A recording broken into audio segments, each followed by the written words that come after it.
সমস্যা নেই, এবার এবার আবার করি, আবার একটু ফোকাস করো, সরি আবার একটু ফোকাস করে দিই, সরি সরি একটু সাউন্ড ছিল না, আবার আমি ফোকাস করছি আপনাদের। ফোকাস কি হয়েছে? আচ্ছা দেখেন ভাই, এইটা একটা ডাই মলিকুলার অ্যাটম, হ্যাঁ এইটা একটা অ্যাটম, এইটা একটা অ্যাটম, এটা একটা দ্বিপারমাণবিক গ্যাস, গ্যাসের অণু। এবার দেখেন, এবার আশা করি সব দেখতে পাচ্ছেন, শুনতে পাচ্ছেন, আশা করি এবার সব দেখতে পাচ্ছেন এবং শুনতে পাচ্ছেন, ঠিক আছে?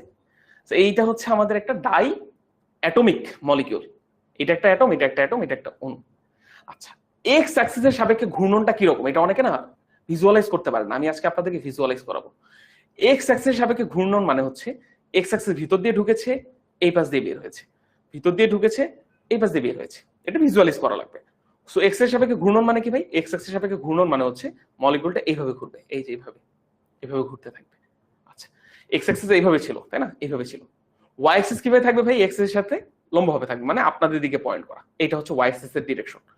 সো ওয়াই অ্যাক্সিস এর সাপেক্ষে যদি এই মলিকিউলটা ঘুরতে থাকে তাহলে ঘূর্ণনটা হচ্ছে এইরকম, এই যে এরকম, এই যে এরকম দেখেন, এই যে এরকম, এই যে এরকম, ঠিক আছে? সো এক্স অ্যাক্সিস এইভাবে, ওয়াই অ্যাক্সিস আপনাদের দিকে পয়েন্ট করা। জেড অ্যাক্সিস কিভাবে থাকে ভাই? এদের সাথে লম্ব হবে, তার মানে এই যে এইভাবে, এইভাবে লম্ব হবে থাকে।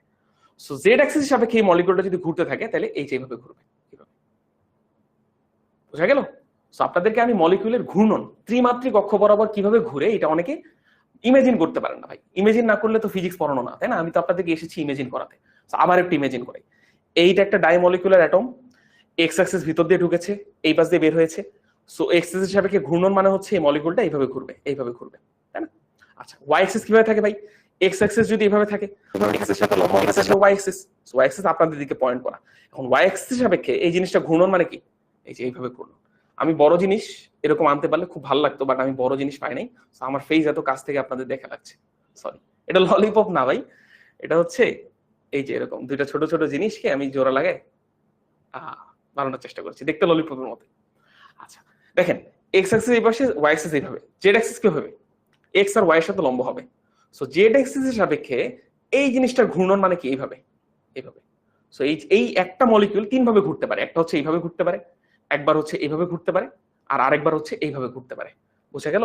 সো গ্যাসের মলিকিউল গুলা ভাই এইভাবেই ঘোরাঘুরি করে, গ্যাসের মলিকিউল গুলা ভাই এইভাবেই ঘোরাঘুরি করে। বুঝা গেছে? গ্যাসের মলিকিউল গুলা এইভাবেই ঘোরাঘুরি করে। এটা ইমেজিন করালাম আপনাদেরকে আজকে।